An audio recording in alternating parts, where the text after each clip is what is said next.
안녕하세요. 사업이 원활하게 이루어질 수 있도록 도와드리는 사업 끌어주는 남자 박재형 행정사입니다. 해썹 인증을 받고 싶어하는 대표님들께서 가장 걱정하는 건 바로 시설입니다. 해썹 시설 공사를 위해서는 최소 수천만 원의 자금 투자가 필요하기 때문이죠. 그런데 문제는 이 시설 공사 비용도 천차만별이고 여기저기 물어봐도 하는 말이 제각각으로 다를 겁니다. 그런데 그 원인이 여러분한테 있다는 거 모르셨죠? 대표님들이 지금 해썹을 검토하고 있는 순서부터 잘못됐습니다. 자, 빵을 만드는 공장이 있다고 해보겠습니다. 어느 공장은 빵 반죽을 직접 만들어서 굽는데 다른 공장은 반죽을 사와서 굽기만 합니다. 그리고 어떤 공장은 빵에 크림이 들어가는데 다른 공장에는 크림 제품이 없을 수 있어요. 또 크림을 직접 만드는 경우도 있을 거고 크림도 납품을 받는 곳도 있을 겁니다. 직접 반죽을 만든다면 반죽실이나 성형실, 발효실이 있어야 할 거고 반죽을 냉동생지 상태로 사와서 빵을 만든다면 냉동생지를 녹일 해동실만 있으면 되겠죠. 이렇게 같은 제품을 만들더라도 제품의 공정에 따라서 있어야 할 시설들이 완전히 달라지게 됩니다. 또 해썹 시설은 건물의 크기도 고려를 해야 합니다. 큰 건물이라면 각각의 작업 공간을 널찍하게 나눠 놓을 수 있겠죠. 하지만 20평 정도의 작은 공간에서 해썹을 받는다면 어떨까요? 작업 공정에 따라서 작업을 자주 하는 장소는 넓히고 간단한 작업이 짧게 이루어지는 장소라면 줄여야겠죠.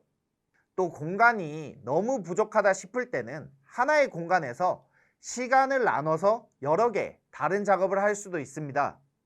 이처럼 어떤 식품을 어떻게 만드는지에 따라 관리가 달라질 수밖에 없고 해썹 인증을 위해 필요한 시설도 달라지게 되는 겁니다. 따라서 해썹 시설 공사는 각 업체가 만들고 싶어하는 식품의 종류, 건물의 크기와 형태, 작업 공정 등 모든 과정을 검토를 하고 관리 계획을 세워서 이 관리 계획에 따라 시설들을 배치하는 게 순서가 맞습니다. 그런데 우리 대표님들께서는 해썹에 대해 제대로 알지 못하시다 보니까 당장 돈이 들어가는 시설 공사에만 집중을 해서 어떻게 해야 되는지 얼마인지만 따져보고 있으신 겁니다. 대표님부터 뭐를 어떻게 해야 될지 모르고 해썹 받고 싶은데 얼마예요만 묻고 계시는데 당연히 누구 하나 정확하게 속 시원하게 설명해 주는 사람이 없을 겁니다. 그럼 어떻게 해야 할까요? 답은 전부 말씀드렸습니다.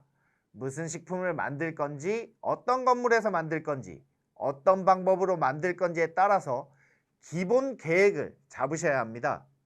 그런데 해썹 인증이 처음이다 보니 기본적인 계획을 세우는 방법도 모르시겠다고요. 그럴 땐 저와 같은 전문가를 찾아서 꼭 상담을 받으시고 사업의 시작부터 도움을 받아서 함께 진행을 하시기 바랍니다.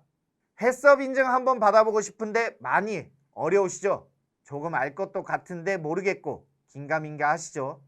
해썹이 뭔지 어떻게 받을 수 있는지 더 정보를 얻고 싶은 여러분을 위해서 해썹 개념 잡기 가이드북을 드리겠습니다. 선착순으로 50분에게만 특별히 무료로 드리는 거니까 마감이 되기 전에 빨리 신청하세요. 그 전에 구독과 좋아요도 잊지 마시고요. 가이드북 신청은 영상 하단에 링크를 남겨놓았으니 접속을 하셔서 신청을 하시면 됩니다. 이상으로 사업 끌어주는 남자 박재형 행정사였습니다. 감사합니다.